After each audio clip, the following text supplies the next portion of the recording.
Bonjour à tous, je suis ravie de vous retrouver pour une nouvelle émission de Quintet Flash et on se retrouve sur l'hippodrome de Vincennes ce mardi dans le prix de Brionne. On va retrouver des éléments âgés de 6 à 9 ans, des mâles seulement, sur la distance classique, dit classique du prix d'Amérique, les 2700 mètres de la grande piste de Vincennes. Donc il faut évidemment bien encaisser la montée avant d'aborder la ligne droite et de pouvoir garder des ressources pour bien finir. On va essayer de trouver les meilleures chances de cette épreuve parmi les concurrents français et les concurrents étrangers au départ de cette épreuve. On voit tout ça avec mon analyse.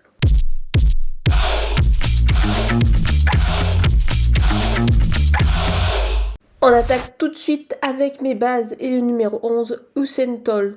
C'est un cheval qui a démontré pas mal de qualité lors de ses dernières tentatives à Vincennes. Il allie vitesse et tenue, il est associé une nouvelle fois à Gabi Gelormini.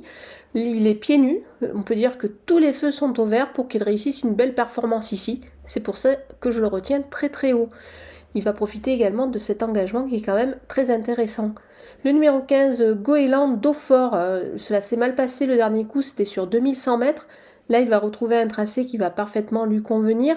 On peut dire que c'est un petit peu une course visée, l'engagement est vraiment extra.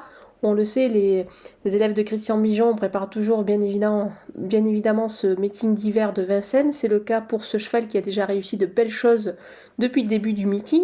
Il est encore capable de réaliser une belle performance ici, pourquoi pas de s'imposer.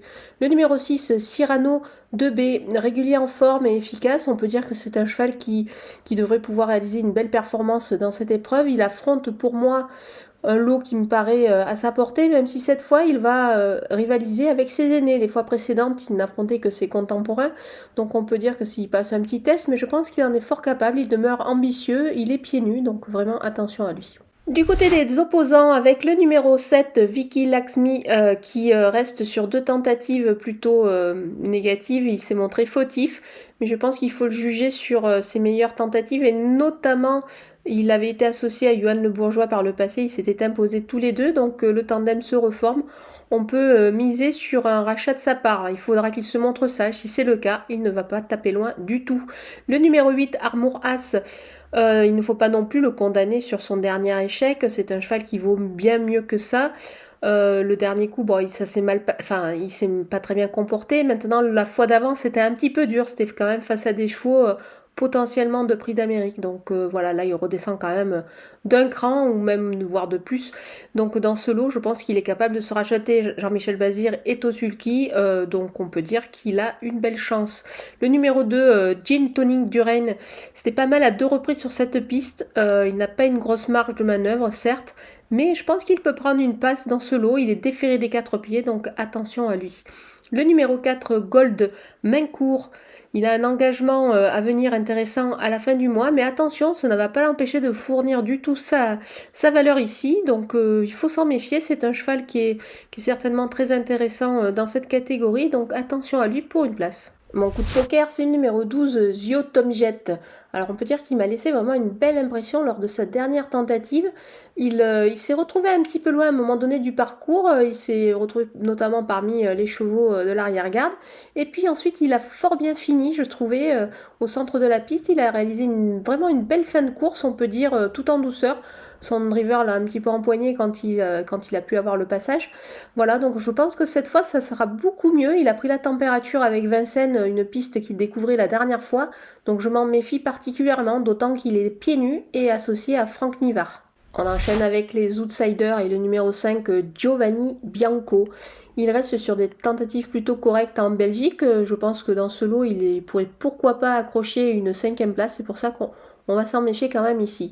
Le numéro 16, Ewei Deol, il avait besoin de se remettre dans le coup après quand même 6 mois d'absence. Là maintenant, il a quand même pas mal de courses dans les jambes, c'est beaucoup mieux. L'engagement est plutôt intéressant, donc il faut quand même le surveiller de près dans ce lot. Il peut pourquoi pas accrocher un petit lot en bout de combinaison. Le numéro 9, Aramis Seca, c'est vrai que c'est un cheval qui est quand même un peu plus efficace sous la selle. Voilà, il est associé à Mathieu Abrivard qui le connaît parfaitement, alors pourquoi pas dans ce lot, il peut créer une petite surprise et avec une cote, pourquoi pas pimenter les rapports de ce Quintet Plus. On termine avec les délaissés et je me suis un petit peu lâchée, j'en ai retenu quand même pas mal. Donc il faut prendre des risques dans ce genre d'épreuve et ça vaut la peine. Avec le numéro 1, Vagabondo, il a un petit peu de mal depuis le début du meeting d'hiver, pardon. Il revient sur plus long, mais il doit quand même rassurer et puis surtout il est ferré. C'est pour cette raison que je fais l'impasse. Le numéro 14, Gala de Crène, il est ferré, il a un engagement qui est quand même beaucoup plus intéressant le 7 février. Donc on va l'écarter pour cette fois. Le numéro 3, Gigolo Lover, c'est une course, je pense, pour le maintenir dans le rythme. D'ailleurs, il est ferré et confié à un apprenti. Donc on va le revoir un petit peu plus tard. Le numéro 13, Forbach, c'est un sujet certes qui est intéressant, les conditions sont pas mal ici, mais il faut surveiller parce qu'il a quand même un engagement qui est bien meilleur dans un mois. Donc voilà, une raison de plus de l'écarter ici. Le 10, Fascinoso de Loup, il avait besoin de courir lors de sa rentrée, ce sera encore le cas ici, je pense qu'il va vraiment demander à souffler pour finir, et puis il a surtout des engagements sous la selle à venir, donc voilà, on va lui aussi l'écarter. Voilà, on a passé en revue tous les partants de ce Quintet Plus de Vincennes, j'espère vous avoir donné les bons chevaux, surtout, pour pouvoir empocher le Quintet. Je vous laisse avec ma sélection et mes conseils de jeu.